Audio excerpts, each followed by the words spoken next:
Hello everyone. आज से हम आप लोगों का एविडेंस एक्ट शुरू करा रहे हैं। बहुत ही सिंपल टर्म्स में बहुत ही कम समय में आपका A to Z हम एक्ट करा देंगे, बहुत आसान तरीके से। हालांकि कुछ लोग इसको टिपिकल एक्ट समझते हैं, मगर बहुत इजी लैंग्वेज में बहुत इजी तरीके से हम आपको एविडेंस एक्ट पढ़ाएंगे, जिससे आपको क्या होगा, कभी भी आगे प्रॉब्लम नहीं होगी। पूरा एविडेंस एक्ट हमारे साथ साथ आपको याद हो जाएगा। सबसे पहले देखें हम बेसिक्स क्या हैं एग्जैक्टली। एविडेंस एक्ट को समझने से पहले कुछ बेसिक बातें याद रखना है। जैसे पूरा का पूरा जो भारतीय साक्ष्य अधिनियम 1872 है, इसमें सिर्फ 3 भाग हैं। पहला भाग जो है तथ्यों की सुसंगति से संबंधित है। भाग 2 जो है सबूत के विषय में है। भाग 3 साक्ष्य का पेश किया जाना और प्रभाव से संबंधित है। अब हम समझ लें तथ्यों की सुसंगति क्या है, सबूत के विषय क्या है। सिर्फ 3 बातों को हम समझ लें ध्यान से। तथ्यों को सुसंगति का मतलब आप यूं समझ लें, जैसे मान लीजिए आपने कहा कि हमको का ने जो है जान से मारने की धमकी दी है, तो आप ऐसे तो किसी पे विश्वास कर नहीं लेंगे। तो आप पूछेंगे उससे क्यों दी है धमकी, क्या बात हुई, तो आप बताएंगे कुछ दिन पहले हमारा उससे झगड़ा हो गया था। तो ये हो गई सुसंगति। तो एक दिमाग में आदमी का आएगा कि हाँ झगड़ा हुआ था, तो हो सकता है इनको मारने की धमकी किसी ने दी हो, व्यक्ति ने, जिससे इनका झगड़ा हुआ था। ये कहलाती है तथ्यों की सुसंगति, जो भाग 1 में है। और भाग 1 जो एविडेंस का एक्ट का है, ये धारा 1 से लेकर धारा 55 तक है। इसमें 2 अध्याय हैं भाग 1 में आपके। अध्याय 1 जो है धारा 1 से लेकर धारा 4 तक है। अध्याय 2 धारा 5 से लेकर 55 तक है। कुल मिला के तथ्यों की सुसंगति 55 धारा तक है। दूसरी चीज आ गई भाग 2 में सबूत के विषय में। सबूत, अब आपने कहा ठीक है उसने धमकी दी आपको, क्या कोई सबूत है? तो आप कहोगे हाँ उसने हमें खत लिखा है, खत मेरे पास है, उसने पत्र में लिख के भेजा कि मैं तुम्हें जान से मार दूंगा। तो ये एक तरह का सबूत हो गया। और तीसरा भाग होता है साक्ष्य का पेश किया जाना। जब इस सबूत को, इस खत को जिस पर उसने धमकी भरा, इसके खिलाफ धमकी भरी बातें लिखी हैं, इनको जब आप न्यायालय में पेश करते हैं, तो यही सबूत जो खत जो था सबूत के तौर पर जब आप पेश करते हैं, अब ये दस्तावेज बन जाता है। और जब दस्तावेज को आप न्यायालय में पेश करते हैं, तो ये साक्ष्य बन जाता है। जिस दस्तावेज को आप न्यायालय में साक्ष्य के तौर पर इस्तेमाल करें, कर सके, तो वो साक्ष्य है। हर वो चीज जो साक्ष्य के तौर पर पेश हो रही है न्यायालय में, वो दस्तावेज है। कुल मिला के जो भाग 2 था वो आपका धारा 56 से लेकर धारा 100 तक है। और इसमें अध्याय 3 से लेकर अध्याय 6 तक आप पढ़ते हैं। फिर जो भाग 3 हमने बताया साक्ष्य का पेश किया जाना और उसका प्रभाव। अब आपने क्या किया, न्यायालय में इनका खत पेश कर दिया मजिस्ट्रेट साहब के सामने, जज साहब के सामने। जज साहब देखेंगे कि हाँ इसका कुछ मतलब निकल रहा है कि हाँ ये सही लग रहा है, तो ये साक्ष्य के आधार पर अगर उनको सजा हो जाए, जिस व्यक्ति ने धमकी दी है, तो ये सारे होते हैं साक्ष्य के प्रभाव। और ये आपके धारा 101 से लेके आखिरी धारा एविडेंस एक्ट की 167 तक है, जो कि अध्याय 7 से लेके अध्याय 11 तक है। कुल मिला के आपको इतनी बातें बेसिक पता लगी एविडेंस एक्ट में, कि पूरे एविडेंस एक्ट में सिर्फ 3 भाग हैं, सिर्फ 167 धाराएं हैं, और 3 भागों में पूरे लेके आपको 11 अध्याय हैं। सारे के सारे प्रीलिम्स या ऑब्जेक्टिव पेपर्स जो आपके होते हैं यूपी, पीसीएसजे, एचएएस या एपीओ की, कहीं पर भी हो, पूरे इंडिया में कोई भी एग्जाम हो, या एंट्रेंस एग्जाम दे रहे हो, या AIBE या आप LLB कर रहे हो, सबसे के लिए ज़रूरी है ये। अब हम ये तो समझ गए, एक समरी, पूरे एविडेंस एक्ट की ये समरी है। ये आप 3 बातें समझ लीजिए, आपको पूरा एविडेंस आ जाएगा। अब हम भाग 1 पर चल रहे हैं एविडेंस एक्ट के। भाग 1 आपका तथ्यों की सुसंगति से है। भाग 1 में भी अध्याय 1 शुरू करेंगे हम, जो कि धारा 1 से लेकर 4 तक है। धारा पहली देख ले, किसी भी एक्ट की जो पहली धारा होती है उसमें हमेशा एक्ट का संक्षिप्त नाम होता है, विस्तार होता है और प्रारंभ होता है। चूंकि ये एक्ट का नाम भारतीय साक्ष्य अधिनियम है, 1872 है, इसका विस्तार स्टार लगा दिया। स्टार की जगह पहले 2018-2019 से पहले जम्मू कश्मीर राज्य के सिवाय हुआ करता था। अब चूंकि जम्मू कश्मीर राज्य जो है केंद्र शासित प्रदेश बन गया है अब, इसलिए उस शब्द को हटा दिया गया। अब इसका विस्तार संपूर्ण भारत में है। और कुल मिला के ये 1 सितंबर 1872 से प्रवृत्त हुआ है। सारे के सारे प्रीलिम्स के आपके क्वेश्चंस यहाँ पर होते जा रहे हैं। पूरे एविडेंस एक्ट में जो धारा 2 है, ये अधिनियमितों का निरसन, सिर्फ यही एक धारा है जो निरसित हुई है। पूछा गया था एक बार एपीओ में कि कौन सी धारा निरसित हुई है और कब हुई है, तो 1938 में ये धारा 2 जो एविडेंस एक्ट की थी निरसित कर दी गई, निकाल दी गई है। अब धारा 3 पर आ जाइए। धारा 3 एग्जैक्टली एविडेंस एक्ट की निर्वचन खंड। निर्वचन खंड का मतलब होता है इंटरप्रिटेशन क्लॉज। इंटरप्रिटेशन का मतलब होता है वर्णन करना, बताना, मतलब इन चीज़ों को समझना आपके लिए। अगर आप एविडेंस एक्ट में इंटर कर रहे हैं, पढ़ना चाह रहे हैं, तो इन क्लॉज को आप परिभाषा भी कह सकते हैं। हालांकि कहीं पर भी एविडेंस एक्ट में परिभाषा शब्द इस्तेमाल नहीं हुआ है, मगर जब पेपर बनता है तो आपसे पूछा जाता है कि ये बताइए जो न्यायालय है वो किस धारा में है, या तथ्य किस धारा में है, दस्तावेज किस धारा में, तो किस धारा में और किस खंड में है। तो उस तरह से हमने आपको पढ़ा दिया जिस तरह से पेपर बनता है। तो 3 का ए खंड, हालांकि एविडेंस एक्ट में ABCD कहीं नहीं लिखा गया है, किसी भी बेयर एक्ट में आप देखेंगे कहीं भी नहीं, मगर 3A में एग्जैक्टली न्यायालय को परिभाषित किया गया है। न्यायालय का मतलब है कि सभी न्यायाधीश और मजिस्ट्रेट सिवाय किसके, मध्यस्थों के सिवाय सारे मजिस्ट्रेट, सारे न्यायाधीश न्यायालय के अंतर्गत आएंगे। वो सारे लोग भी न्यायालय के अंतर्गत आते हैं जो साक्ष्य लेने के लिए वैध रूप से प्राधिकृत है। ठीक, अगर कोई व्यक्ति, ये भी कहा जाता है कि अगर वो व्यक्ति जिसके निर्णय की अगर अपील ना हो तो उसका निर्णय अंतिम हो जाए तो वो व्यक्ति न्यायालय या मजिस्ट्रेट या न्यायाधीश है। ठीक, तो न्यायालय बहुत विस्तृत शब्द है, इसलिए इसको याद रखेंगे। 3B में तथ्य। अब पहले तो हम शॉर्ट में सब चीज समझा दे रहे हैं आपको। पूछा जाए तथ्य कहाँ है तो आप कहेंगे 3B में। सुसंगत कहाँ है 3C में। दस्तावेज कहाँ है 3E में। विभागक तथ्य कहाँ है 3D में। एविडेंस कहाँ है 3F में। साबित 3G, नासाबित 3H में परिभाषित है। साबित नहीं हुआ 3I में, और भारत कहाँ परिभाषित है 3J में। अब इन सब चीज़ों को थोड़ा सा शॉर्ट में हम आपको बिल्कुल सही ऐसे शॉर्ट में समझा दें कि आपका कभी कॉन्सेप्ट के मतलब डिस्टर्ब ना हो।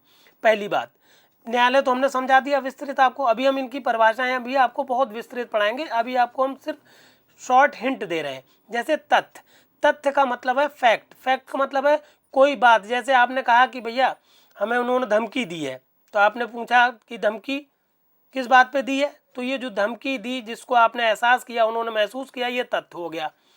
तो पूछा आपने क्यों धमकी दी उन्होंने जान से मारने की आपको, तो आपने कहा कि हमारा झगड़ा हो गया। ये एक बात रिलीवेंट हो गई, सुसंगत हो गई कि हाँ हो सकता है झगड़ा होने की वजह से इन्होंने इनको धमकी दी हो।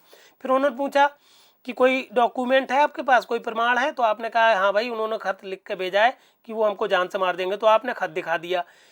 फिर आपकी जो डी बात है 3D, दस्तावेज के बाद हमने आपको विभागक तथ्य बताया है, हालांकि वो 3D में है और 3E में दस्तावेज है। 3D में विभागक तथ्य वो हो जाएगा कि आखिर किस बात पर आपका निर्णय हो कि इन्होंने धमकी दी भी है नहीं दी है।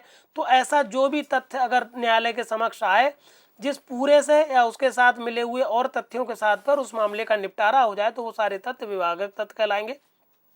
जैसे गाली देने का जो धमकी देने का वचन था या जो धमकी देने का जो स्टेटमेंट था उस पर पूरी चर्चा होगी। फिर 3F में एविडेंस पेश किए जाएंगे। एविडेंस मतलब आपने क्या किया, जो धमकी भरा खत था वो एक एविडेंस का काम करेगा। जब आप न्यायालय के समक्ष ले जाएंगे तो वो साक्ष्य का या एविडेंस का काम करेगा। फिर आप उसके जरिए साबित करना चाहेंगे, वो अगर न्यायालय की समझ में आता है कि हाँ भाई ये धमकी भरा खत जो है सही लग रहा है, जेन्यून लग रहा है, तो ये हो जाएगा साबित हो गई आपकी बात। अगर आपका खत न्यायालय की समझ में आ रहा है कि फर्जी लिखा गया है, उस व्यक्ति का नहीं है, इनको ये गलत बोल रहे हैं, तो वो आपका तथ्य ना साबित हो जाएगा। साबित नहीं हुआ का मतलब है न्यायालय ना आपकी बात से सहमत हो, मतलब ना आप साबित कर पाए बात को, ना ही ना साबित कर पाए, तो वो कहलाती है साबित नहीं हुआ। बहुत इंपॉर्टेंट है, ना साबित और ना साबित नहीं हुआ में बहुत फर्क है। तो ना साबित नहीं हुआ, ना साबित अलग चीज़ है। जब आप साबित नहीं हुआ का मतलब है ना साबित कर पाए ना ही ना साबित कर पाए, नॉट प्रूव्ड कहते हैं इसको। और 3J में भारत है। ये जनरल परिभाषाएं हो गई। अब हम थोड़ा सा समरी, सब हमने पूरे एविडेंस एक्ट का वो चीज़ों की समरी दे दी जो इस्तेमाल करेंगे, हर धारा में आपको ये टर्म्स इस्तेमाल होंगे। अब पहली धारा का ही थोड़ा सा भाग बचा था, हमने ये पहले तो बता दिया कि कहाँ परिवर्तित होती है, मगर आपको बता दें कि साक्ष्य अधिनियम की जो धारा 1 कहती है, तो साक्ष्य अधिनियम जो आपका ये 1872 है, ये निम्नलिखित कार्रवाइयों पर नहीं लगेगा। कौन सी कार्रवाइयाँ हैं? पहली कार्रवाई है आर्मी एक्ट पर। अगर आर्मी एक्ट के अंतर्गत कोई कार्रवाई हो रही है तो एविडेंस एक्ट वहाँ पर काम नहीं करता। दूसरी बात है नेवल डिसिप्लिन एक्ट पर ये एविडेंस एक्ट काम नहीं करता। तीसरी बात इंडियन नेवी डिसिप्लिन एक्ट पर ये एविडेंस एक्ट काम नहीं करता। द एयरफोर्स एक्ट पर ये एविडेंस एक्ट काम नहीं करता। एफिडेविट जो आप न्यायालय के समक्ष प्रस्तुत करते हैं उस पर भी आपका एविडेंस एक्ट भारतीय साक्ष्य अधिनियम काम नहीं करता।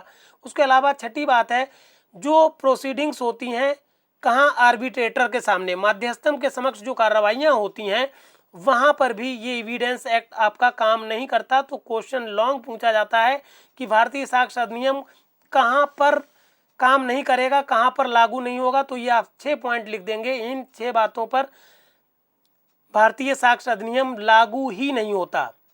फिर आपको हम 3A की परिभाषा न्यायालय की बता चुके हैं। अब आप 3B पर आ जाइए। तथ्य हमने बता दिया था, आपको जनरल बता दिया था। अब यहाँ पर आपको अगर तथ्य आ जाए, डिफाइन करने को आता है तथ्य या फैक्ट, तो आप लिखेंगे कैसे वो भी समझ लें। तथ्य से अभिप्रेत ऐसी कोई वस्तुओं की अवस्था या वस्तुओं का संबंध है जो इंद्रियों द्वारा बोधगम्य हो। कहने का मतलब है कोई भी चीज़, कोई भी वस्तु, कोई भी ऐसी अवस्था जिसको आप अपनी इंद्रियों से महसूस कर सकें, वो सारी की सारी चीज़ें जो हैं तथ्य हैं। अगर आप महसूस कर सकें कि किसी ने गाली दी, अगर आप सुन सकें, ठीक, अगर आप देख सकें अपराध हो रहा है, तो ये सारी की सारी, अगर आप महसूस कर सकें कि किसी ने ऐसा किया है, तो वो सारी की सारी चीज़ें तथ्य हैं या फैक्ट है। फिर दूसरी बात में बताया गया कोई मानसिक दशा जिसका भान किसी व्यक्ति को हो। अगर आप महसूस कर सकें, कहीं पर भी देख सकें, मतलब ये समझ सकें कि भान का मतलब होता है कॉन्शियस, कि आप महसूस कर सकें कि आदमी के दिमाग में ये बात चल रही है, तो वो भी चीज़ क्या हो जाएगी, फैक्ट हो जाएगी, तथ्य हो जाएगी। फिर 3C में आपको साक्ष्य अधिनियम की धारा 3C में सुसंगत का मतलब है रिलीवेंट। एक तथ्य दूसरे तथ्य से सुसंगत तब कहा जाता है जबकि तथ्यों की सुसंगति से संबंधित इस अधिनियम के उपबंधों में निर्दिष्ट प्रकारों में से किसी भी प्रकार से वो तथ्य उस दूसरे तथ्य से संशक्त हो। संशक्त मीन्स कनेक्टेड। कि सुसंगत क्या मतलब है कि एक तथ्य का दूसरे से कोई संबंध हो। जैसे आपने कह तो दिया कि उन्होंने हमें धमकी दी, तो पूछा गया धमकी क्यों दी, तो आपने कहा कि हमारा इनसे पहले झगड़ा हो गया था। तो यहाँ पर ये चीज़, इनसे झगड़ा होना क्या हुआ, एक दूसरे से कनेक्टेड है, इस बात पर कोई धमकी दे सकता है, ये चीज़ कहलाती है सुसंगत। शब्दों को ऐसे ही लिखना होता है क्योंकि ये थोड़े से मुश्किल से याद होंगे। जैसे सुसंगत को आपको याद करना है तो यही परिभाषा याद करिएगा जो हमने आपको लिख के दी है।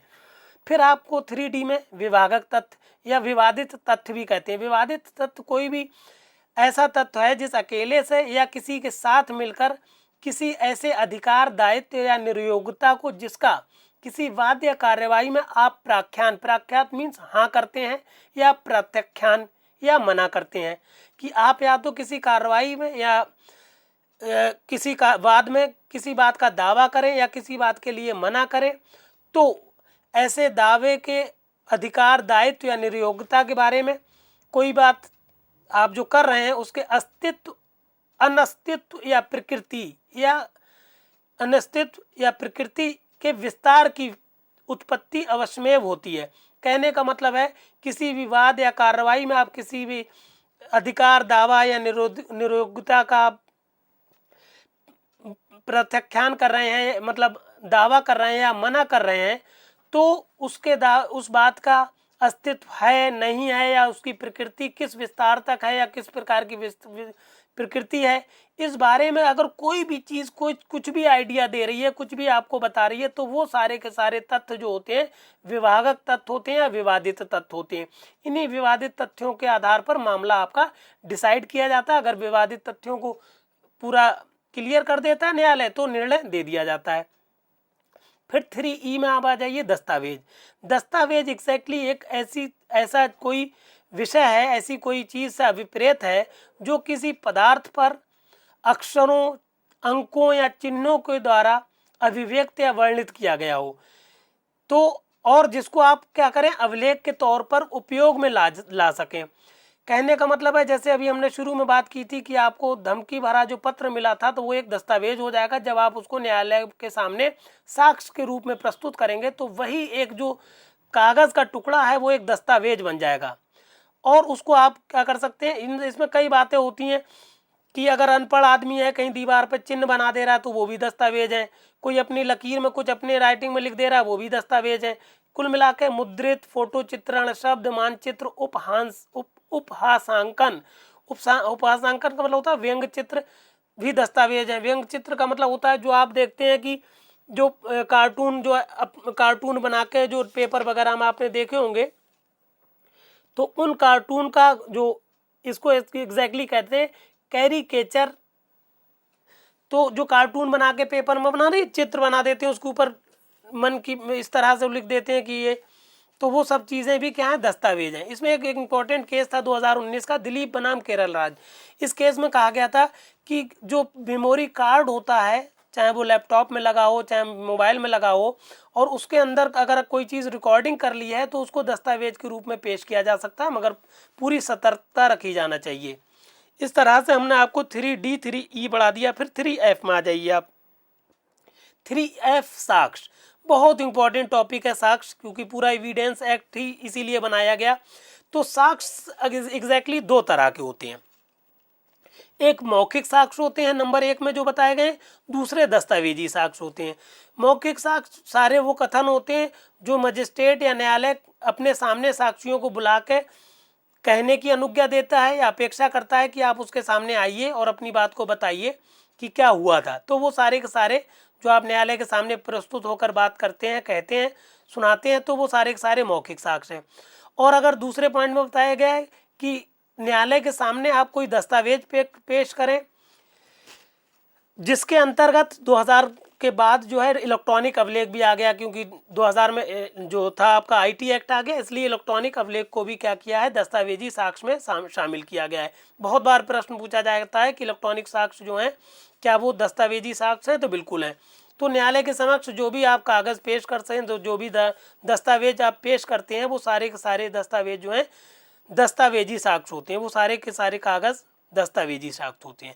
फिर 3G में साबित को बताया गया। साबित एग्जैक्टली मतलब क्या है, साबित का मतलब होता है कि जब आप न्यायालय के समक्ष हों और कोई ऐसी बात करें, कुछ चीज़ ऐसी पेश करें जिस पर न्यायालय का विश्वास हो जाए कि हाँ भाई, इन चीज़ों का जो ये बात कह रहे हैं, इन दस्तावेजों का या इनकी बात का अस्तित्व तो लग रहा है, या तो न्यायालय को ये लगे कि इनका अस्तित्व है, या फिर कोई भी अक्लमंद आदमी, प्रज्ञावान आदमी, बुद्धि वाला आदमी ये मान के चले कि हाँ, इन चीज़ों का अस्तित्व होना चाहिए, जैसे जो कि बातें की गई हैं। तो जिन चीज़ों का अस्तित्व जो प्रस्तुत की गई है न्यायालय के संबंध में, न्यायालय के समक्ष, तो या तो उन पर उनका अस्तित्व है ऐसा मान ले, या अस्तित्व होना चाहिए ये मान ले, तो वो सारी चीज़ें मानी जाएंगी कि वो साबित कर दी गई आपके द्वारा। ना साबित का मतलब जस्ट उल्टा हो जाएगा। 3H में ना साबित बताया गया है। कोई तथ्य जो साबित नहीं हुआ तब कहा जाएगा जब आप न्यायालय के सामने कोई विषय ऐसा लाएं जिस पर न्यायालय विचार करने के बाद ये विश्वास करे कि इन चीज़ों का अस्तित्व नहीं है, या कोई अक्लमंद आदमी ये समझ के चले कि इनका अस्तित्व ऐसी परिस्थितियों में नहीं होना चाहिए जिस तरह की ये पेश की गई हैं। तो अगर अस्तित्व नहीं है, ऐसा अगर धारणा बना ले न्यायालय या कोई भी अक्लमंद आदमी उस सिचुएशन में, जिस सिचुएशन में न्यायालय है, अपने आप को रख के ये माने कि इन चीज़ों का अस्तित्व नहीं होना चाहिए, तो ये माना जाएगा कि वो चीज़ ना साबित हुई। फिर साबित नहीं हुआ, ये इंपॉर्टेंट है, 3I में बताया गया। साबित नहीं हुआ का मतलब होता है ना तो आप कोई चीज़ साबित कर पाए हो और ना ही ना साबित कर पाए हो न्यायालय के सामने, तो ये हो जाएगा साबित नहीं हुआ। 3J में भारत को परिभाषित किया गया। भारत का मतलब स्टार लगा के हमने बताया गया पूरा भारत क्षेत्र। पहले भारत का स्टार का मतलब होता था कि जम्मू कश्मीर राज्य को छोड़कर, फिर एक बहुत ही इंपॉर्टेंट टर्म आपके सामने, अब धारा आपकी 4 शुरू होने जा रही है। उपधारणा कर सकेगा, उपधारणा करेगा या निश्चायक सबूत। एग्जैक्टली उपधारणा का मतलब होता है अनुमान लगाना। अनुमान इंग्लिश में प्रिजम्पशन कहते हैं। तो अनुमान लगाने के बारे में थोड़ी सी बात आप समझ लीजिए कि दो तरह की उपधारणाएं हैं मेनली। तथ्य की उपधारणा, पहले इसको आप समझ ले, जो हमने चार्ट बना दिया यहीं से आप क्लियर समझ जाएंगे। तथ्य की उपधारणा जो होती है तथ्यों पर आधारित होती है और ये हमेशा ही खंडनीय होती है। दूसरी उपधारणा होती है विधि की उपधारणा। विधि की उपधारणा खंडनीय भी हो सकती है और अखंडनीय भी हो सकती है। खंडनीय हमने आपको पढ़ा दिया है, यहाँ पर धारा 86 से लेकर 90 तक है, सिवाय धारा 89। सारी धाराएं एविडेंस एक्ट की हैं। और खंडनीय उपधारणाएं जो विधि की हैं वो हैं 79 से लेकर 85 और 89। और अखंडनीय उपधारणाएं ऐसी उपधारणाएं होती हैं जिनको आप नकार नहीं सकते, जो कि धारा 41, 112, 113, 115, 116 और 117 में। फिर आप आ जाइए इसके डिटेल्ड डिस्क्रिप्शन पे। एग्जैक्टली उपधारणा का जो उपधारणा कर सकेगा ये पढ़ाया गया है धारा 4 का, एविडेंस एक्ट की धारा 4 का है, इसमें पढ़ाया गया है उपधारणा कर सकेगा। कहने का मतलब क्या है, कर सकेगा, बहुत कम चांसेस होते हैं, सकेगा मतलब बहुत कम चांसेस।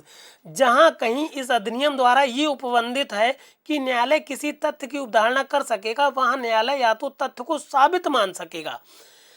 कब साबित मान सकेगा, यदि और जब तक ना साबित नहीं किया जा सकता, या उसके सबूत की मांग कर सकता है। मतलब न्यायालय जब तक आप ना साबित ना हो जाए उस तथ्य को, तो उसको तब तक साबित मान सकेगा। या उसको अगर आप कह रहे हैं कि ऐसा तथ्य है तो कहेगा आप सबूत लेके आइए, इसको कहते हैं उपधारणा कर सकेगा। ये बहुत कमज़ोर तरह की उपधारणाएं हैं, क्योंकि तथ्य की उपधारणाएं हैं, खंडनीय उपधारणाएं हैं। और ये एविडेंस एक्ट की धारा 86 से लेकर 90 तक हैं, जिसमें 88 धारा जो है उसके उपखंड है कई एक। तो और इसके अलावा धारा 89 भी इसमें आती है। ये एक्सेप्शन जरूर ध्यान रखिएगा। उपधारणा करेगा को समझ लें, ये धाराएं बहुत इंपॉर्टेंट हैं, क्योंकि हम आगे चल के इन धाराओं का वर्णन करेंगे। उपधारणा करेगा का मतलब क्या है, करेगा का मतलब अब थोड़ा सा ज्यादा जोर पड़ गया। करेगा, करेगा में पहली बात आ जाइए आप, विधि की, ये चूंकि उपधारणा करेगा विधि की, ये विधि की खंडनीय उपधारणा है। और जहां पर ये कहा जाए कि उपधारणा करेगा, वहां पर न्यायालय ऐसे तथ्यों को साबित मानेगा, यदि और जब तक वो ना साबित नहीं कर दिए जाते। ठीक, और इसके अंतर्गत सारी की सारी धाराएं आ जाएंगी 79 से लेके 85 तक की, और जो ऊपर एक धारा आपने छोड़ दी थी 89, वो भी इसमें शामिल हो जाएगी। फिर आखिरी आप टॉपिक पढ़ने जा रहे हैं आज के लेक्चर का, जिसको कहते हैं आप निश्चायक सबूत। निश्चायक सबूत बहुत इंपॉर्टेंट टर्म है। तो ये एग्जैक्टली पहले तो समझ लीजिए विधि की क्या है,